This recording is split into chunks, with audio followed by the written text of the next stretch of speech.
Hello beautiful people and welcome back to my YouTube channel. It's raining donuts today, so I have my ingredient here ready, so just stay tuned and enjoy. So here I have my flour. I'm adding sugar. I'm going to drop every ingredient in the description box, okay? So sugar, salt, and I'm going to mix guys. Donut is tricky, so you have to follow every step carefully. So this is me adding yeast. Adding excess yeast in your donut or puff puff doesn't make it good.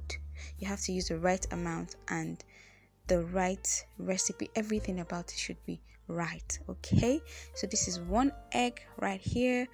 I'm not going to add my butter at the moment or margarine. I use margarine for this recipe. So that's my cinnamon. Cinnamon gives it a very nice flavor, but you can skip if you want, okay? Or you add nutmeg if you want. So this is me adding water. I did not take specific amount of water I used, but I just added until I got the right consistency that I was looking for. I wanted it to be very soft like this. All right, so this is where I use my margarine.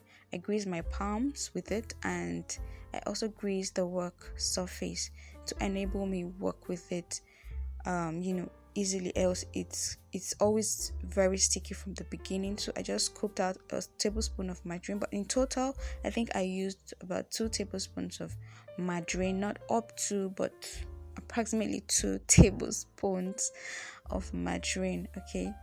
So just mix and use that bench scraper to scrape it off your work surface. It makes your work easier.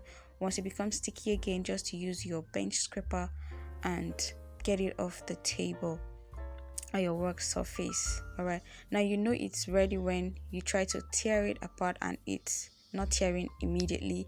Okay, can you see that? Or when you start seeing bubbles, like sometimes when I start seeing bubbles, I know it is ready. There are tiny bubbles that come on them when you knead them, so you knead for like 25 minutes, okay? Then it is ready. Now this is I don't know if you can see. Yes, those kind of bubbles, when you see them, you know it is ready. But try the tearing test.